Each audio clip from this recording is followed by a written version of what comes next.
자, 지금 누가는요, 사도행전을 시작하면서 내가 먼저 쓴 글이라고 표현을 하죠. 이게 바로 누가복음입니다. 그 글의 핵심 내용이 뭐죠? 예수님의 공생애의 사역, 그리고 부활 승천하시기까지의 날을 기록했다고 하죠. 누가복음을 여러분 보시면 마찬 그 내용이 그대로인 것을 알 수 있습니다. 자, 이것을 정리하면서 지금 사도행전 1장 3절에서 이렇게 말씀하고 있죠. 같이 한번 읽겠습니다. 그가 고난받으신 후에 또한 그들에게 확실한 많은 증거로 친히 살아계심을 나타내사 40일 동안 그들에게 보이시며 하나님 나라의 일을 말씀하시니라. 이 구절에서 핵심은 뭘까요? 그 뒤에 있습니다. 예수님이 부활 이후에도 40일 동안이나 체류하면서 무슨 일을 하셨다는 거예요? 부활을 친히 증거하셨지만 더 핵심은 하나님 나라의 일을 증거하셨다는 거예요. 근데 부활 후 40일의 행적만이 그랬을까요? 그렇지 않습니다. 예수님의 공생의 개막, 예수님의 핵심적인 가르침, 예수님의 사역의 모든 것 중심에 바로 하나님의 나라가 들어있다는 것을 우리는 알게 되죠. 복음과 하나님의 나라의 관계는 매우 뚜렷합니다. 여러분, 복음이 무엇이냐 묻는다면 복음은 하나님의 아들 예수 그리스도의 복음의 시작이라는 이 분명한 말씀에서 예수가 복음이고 복음은 예수 그리스도라고 우리는 분명히 답할 수 있습니다. 그 예수님께서 이제 우리의 구원을 위하여 공생애를 시작하실 때 선포하신 첫 설교, 첫 말씀이 여러분 무엇이었을까요? 예수께서 비로소 전파하여 이르시되 회개하라, 천국이 가까이 왔느니라. 그러니까 매우 중요하게 다루는 주제가 바로 천국 복음. 마태는 천국이라고 하고 다른 복음서는 하나님의 나라라고 하니 두 가지가 똑같은 것입니다.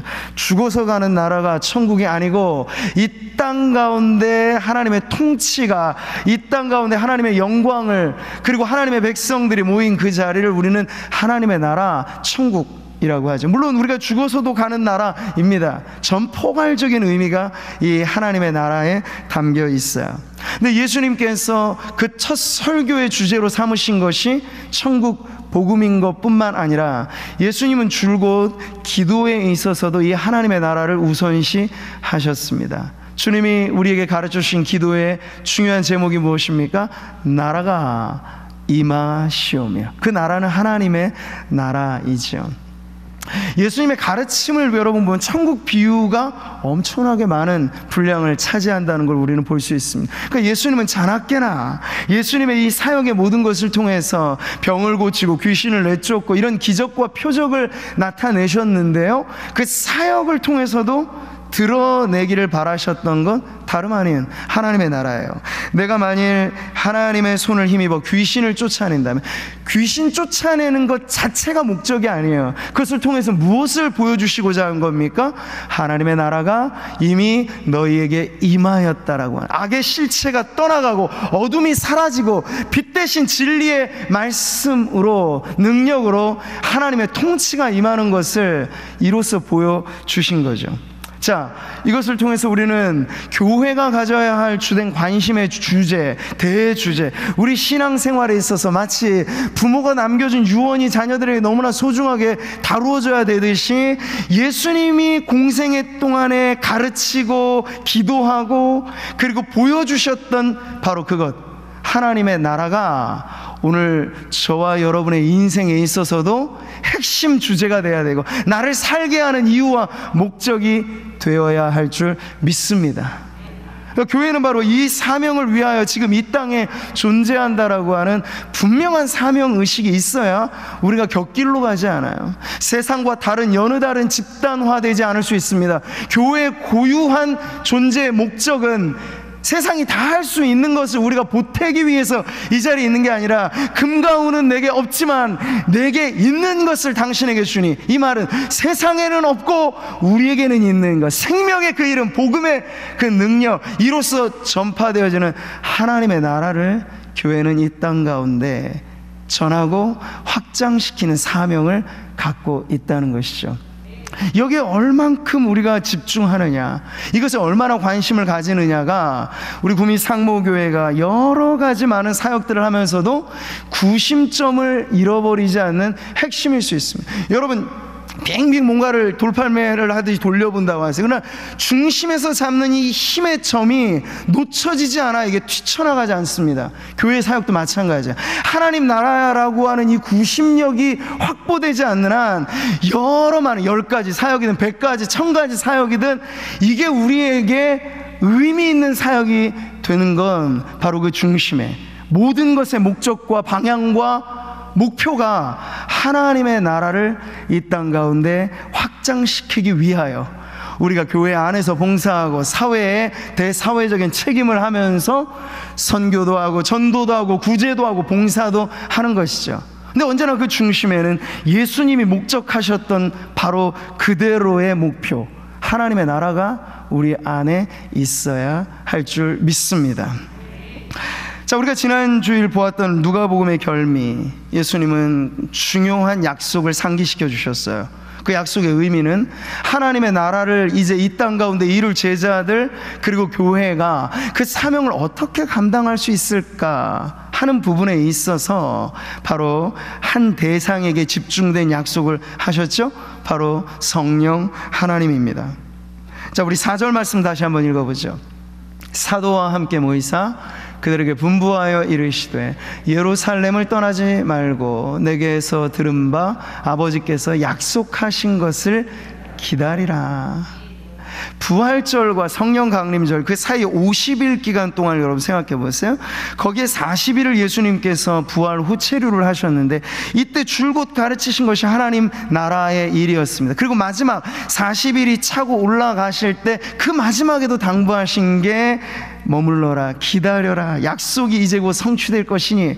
지금 우리는 부활절과 성령 강림절이라고 하는 교회의 절기, 이 어간에 있는 거예요. 그러니 우리에게 있어서는 지금 이 시간들이 너무나 소중한 것인데, 부활의 생명을 가지고 우리가 확신 가운데 승리하는 것뿐만 아니라 이제는 교회가 이 땅에 존재하는 이유, 그리고 그리스도인들의 가정이 강건할 수 있는 원동력, 이 모든 것에 이유가 되는 성령님의 능력, 성령의 충만함으로 인해 교회가 교회되고 우리의 믿는 성도들의 가정이 그답게 굳건하게 세워질 수 있는 이 모든 것이 바로 이 마지막 약속에 달려있는 문제라는 걸 알게 되는 거죠. 요한은 물로 세례를 베풀었으나 그 당시 요단강에 잠겨서 세례받았던 사람들, 이건 생생한 이미지잖아요.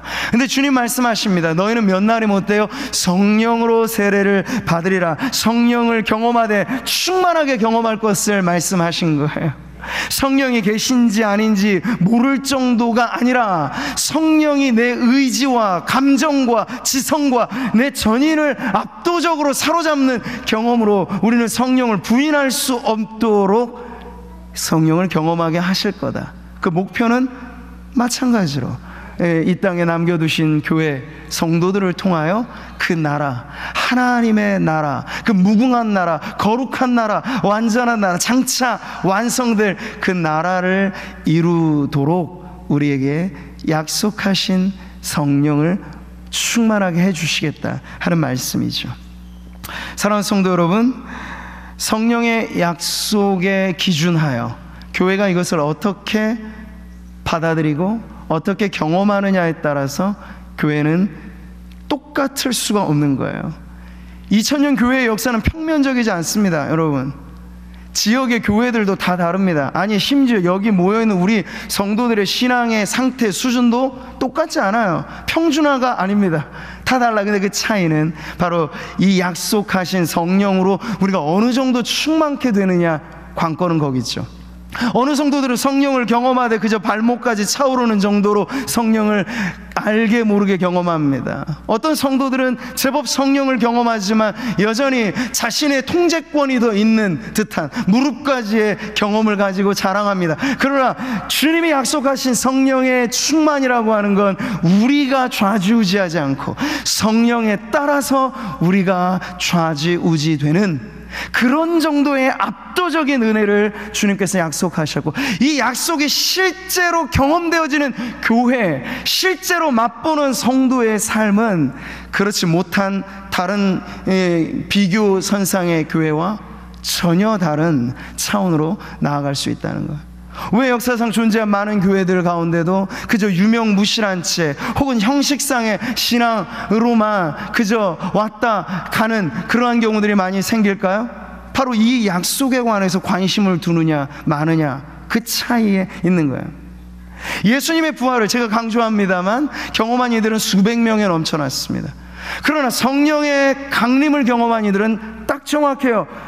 마가 요한의 다락방에 끝까지 모여 기도했던 120명이 성령의 충만을 경험한 장본인들이에요. 이 약속은 정확합니다. 피상적이지 않아요.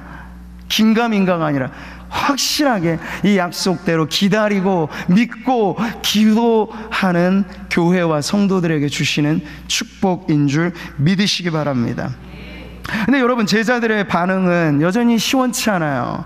예수님께서 내내 가르치셨고 40일 동안 부활 이후에도 강조하셨음에도 불구하고 이들이 보이는 반응은 어떻습니까? 6절의 말씀을 보세요. 같이 한번 읽어볼까요?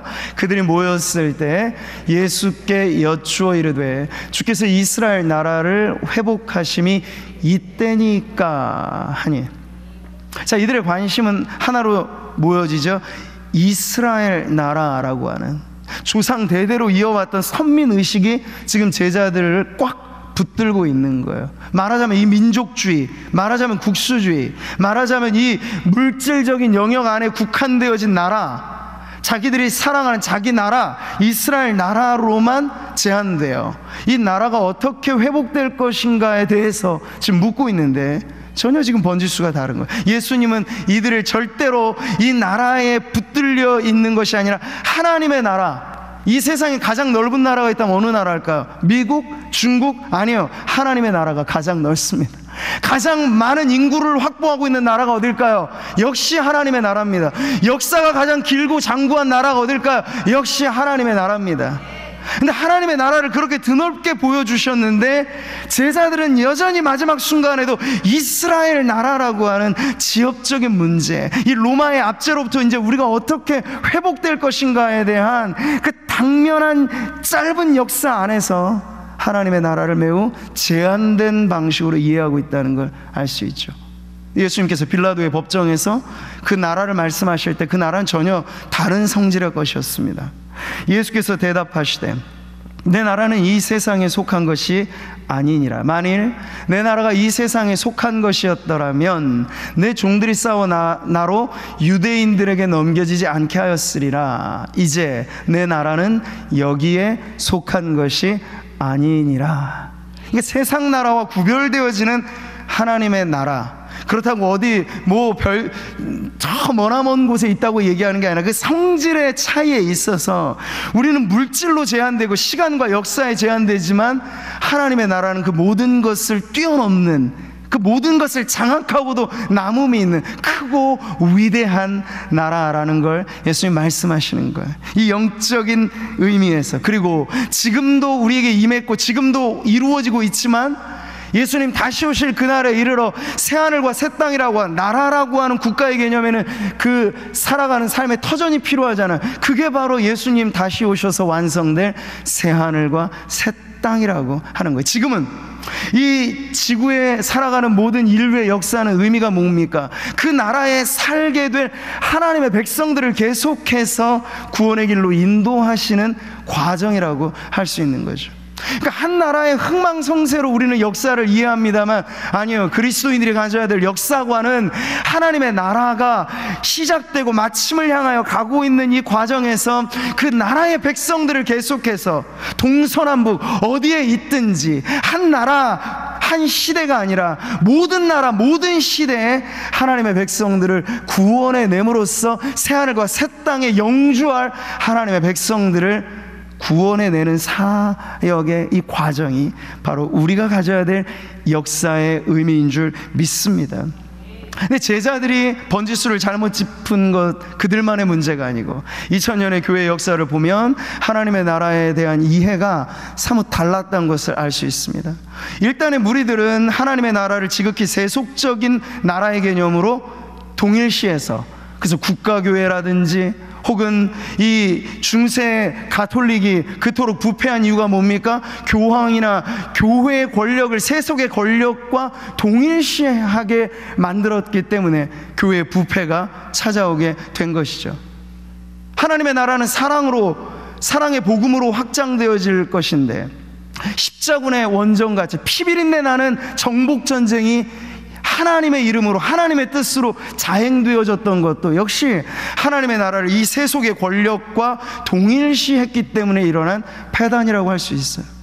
근데 이런 것에 신물을 느낀 나머지 또 다른 극단으로 빠진 경우가 있었어요. 그들은 하나님의 나라를 초월적인 어떤 영적인 어떤 것으로만 이해하고 이 세상과는 전혀 별개의 나라로 만들기 위해 수도원을 지었습니다. 광야이든 산이든 기도원을 짓고 거기에 들어가서 평생 집도 모두 다 팔고 그 안에 들어가서 나는 주님 오실 때까지 여기서 살리라.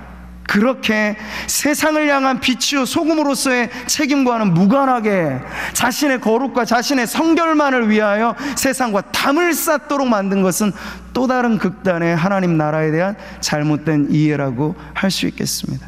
자, 이 모든 것을 우리는 사이에 두고 마치 양날의 검 위에 서 있는 것처럼 하나님의 나라를 이해한다는 것은 매우 우리에게 있어서 신중한 주의를 요한다는 걸 알 수 있어요. 그런 예수님께서 한 가지 비유가 아니에요. 수없이 많은 비유로 하나님의 나라를 가르치신 이유는 그 나라가 그만큼 엄청난 의미를 담고 있기 때문이라는 걸 우리가 또 알 수 있는 것이죠. 사랑하는 성도 여러분, 하나님의 그 나라를 위하여 예수님께서 지상의 사역을 마치셨고, 또 하나님의 나라를 이제 더 확장시키기 위하여 제자들을 남기시고 초대교회를 세우실 때 그 나라의 확장은 세상의 방식과는 다른 방식으로 이루어진다는 걸 다시 한번 기억하시기 바랍니다. 총칼이 아니에요. 정치 권력을 통해서, 돈의 논리가 아니고 그 나라가 확장되어지는 세상과 다른 능력의 결과라고 하는 것인데, 그게 바로 오늘 말씀에 나와 있는 사도행전 1장 8절의 핵심이죠. 사도행전의 핵심 구절이기도 하고, 이 1장 8절의 말씀은 우리 교회가 이것을 어떻게 받아들이냐에 따라, 성도들이 이 말씀을 어떻게 받아들이느냐에 따라 우리의 생을, 교회의 실력과 능력을 전혀 다른 차원으로 올려놓을 수 있는 가장 중요한 말씀입니다. 1장 8절을 우리 힘있게 같이 한번 읽어보죠. 오직 성령이 너희에게 임하시면 너희가 권능을 받고 예루살렘과 온 유대와 사마리아와 땅끝까지 이르러 내 증인이 되리라 하시니라. 자, 증인이 된다라고 하는 거 우리에게 이미 주어진 사명이에요. 근데 그 사명이 우리의 힘 가지고 안 되기 때문에 예수님이 머물러라, 기다려라, 이건 너희들의 능력이 아닌 하늘로부터 임하는 능력의 결과로서 가능한 것인데, 성령은 바로 예수님의 제자요, 예수님의 백성, 그리고 하나님의 자녀인 교회 위에 임하시고 교회를 통하여 역사하셔서 바로 이 하나님의 나라가 이 땅 가운데 임하도록, 확장되도록 하실 것이라 말씀하신 거예요. 이 한 구절 안에 제자들의 잘못된 가치관을 주님께서 교정해 주시는 거죠. 그들의 편협한 시각은 예루살렘에 머물러 있어요. 이스라엘 나라라고 해봤자 유대 지역 안에 머물러 있어요. 그러나 주님은 아니라고 하시는 거죠. 성령이 임하시고 능력을 받으면 예루살렘에만, 유대에만 아니라 그들이 상급과도 같이 원수처럼 여겼던 사마리아 지역에도 하나님의 나라가 확장되고, 그들이 무관심의 영역에 방치시켜 놓았던 이방 땅끝에 이르도록 그 미지의 세계 가운데도 하나님의 나라가 임할 것이다. 주님께서는 성령받아 능력 있는 교회와 성도들에게 이 위임된 명령이 말하자면 땅끝까지, 시간으로 말하자면 세상 끝날까지, 대상으로 말하자면 모든 민족에게 이 나라 천국 복음을 전함으로써 역사의 판도를 바꾸고 이 역사에 살아가는 수많은 인생들이 늘 현안에만 붙들려 이리저리 움직이며 거대한 하나님의 나라를 보지 못하며 살아가는 이들에게 그 나라의 백성됨이 얼마나 귀하고 영광스러운지, 우리가 이 나라의 시민으로 산다는 건 딱 이 세상살이로 끝나버립니다. 그러나 하나님 나라의 백성이 된다는 건 영원히 펼쳐질 그 나라의 시민이 된다고 하는 것이니 비교할 수 없이 탁월한 영광으로 하나님 나라의 백성들을 만들어 가시겠다 하는 말씀이 바로 이 약속 안에 담겨져 있는 것이죠. 사랑하는 성도 여러분, 우리는 이 사명을 감당하기 위하여 집중해야 합니다. 지금 이 기간 교회가 순례길로 걸어가고 있는 이 성령 강림 주일로 향하는 이 여정에서 여러분의 관심이 지금 산만하게 퍼져 있다면 하나의 우리의 관심을 모아야 될 때입니다. 무엇입니까? 오직 성령이 우리에게 임하시면, 오직 성령이 나에게 임하면, 오직 성령이 우리 가정에 임하면, 해마다 우리가 가정의 달을 맞이할 때 가정 행복과 가정 회복과 말은 많이 있습니다만 진정 가정이 변화되어지는 실체는 성령의 능력에 달려있는 줄 믿습니다. 가장을 가장되게 만들고 가족들 안에 느슨하고 깨어져 있는 그 부모 자식 간의 세대 간의 그 격차를 좁히고 하나 되게 만드는 건 성령께서 우리 안에 역사하실 때 일어나는 변화인 줄 믿습니다. 이 기간이 우리로 하여금 이 약속을 상기시키며 우리가 진정 무엇을 위해 기도해야 될지, 코로나19라고 하는 이 전염병은 이제 점점 쇠퇴하며 사라질 터이나 우리가 이 기간을 통해서 다시 한번 깨어 있어야 될 것은 눈에 보이지 않는 건 바이러스만이 아니라 죄의 실체도 눈에는 안 보이는 것인데 보이지 않는 그 죄가 이 세상 가득히 들어차 있어 역사하는 곳곳마다 죄가 있는 곳에 여러분 하나님의 영광이 드높아지겠습니까? 그럴 수가 없는 거예요. 하나님의 나라는 거룩한 나라이기 때문에. 미움과 시기와 다툼이 있는 곳에 하나님의 영광이 높아지겠습니까? 그럴 수 없는 거예요. 하나님의 나라는 사랑의 나라이기 때문에. 근데 우리는 이 땅을 살아가면서 여전히 죄가 활개를 치는 곳곳마다 미움과 분열이 있고 다툼이 있고 사람들이 매여서 좀처럼 자유를 누리지 못하는 일들을 곳곳에서 봅니다. 그런 전염병은 왔다 사라지는 것이지만 죄라고 하는 문제는 더 심각하게 인생을 붙잡고 있는데, 백신의 문제가 아니라 우리는 복음이라고 하는 진정한 백신으로 이 땅에 죄에 오염되고 죄에 타락하고 죄의 문제로 인하여 태어나고 죽기까지 매여있는 그 사람들에게 천국 복음, 하나님의 자녀됨의 복음, 예수 그리스도의 십자가의 복음을 전하되 능력 있게 전하도록 우리가 사도행전을 통해서 이후에 계속 볼 것입니다. 하나님의 나라는 결단코 말에 있지 않다는 것. 하나님의 나라는 무엇에 있습니까? 능력에 있습니다. 어둠을 몰아내는 능력에 있고 악을 쫓아내는 능력에 있는 것입니다. 하나님의 나라가 확장된다는 건 그 안에 잃어버린 양들을 주께로 구원하는 그 역사가 일어난다는 것입니다. 하나님의 통치는 바로 이렇게 드러나는 교회의 사역의 열매들을 통하여 나타나게 될 것인데, 오늘 이 말씀이 우리에게 키가 되고 열쇠가 되고 답이 되는 말씀입니다. 우리 사랑하는 성도 여러분, 예배하며 주님 앞에 우리가 다시 한번 마음을 모두었으면 좋겠습니다. 우리가 이 5월 한 달이 가정을, 교회를 성령의 능력으로 새롭게 세워 나아가는 그러한 축복의 날들이 되기를 주님의 이름으로 축원합니다. 주님 앞에 섭니다. 모든 염려 주께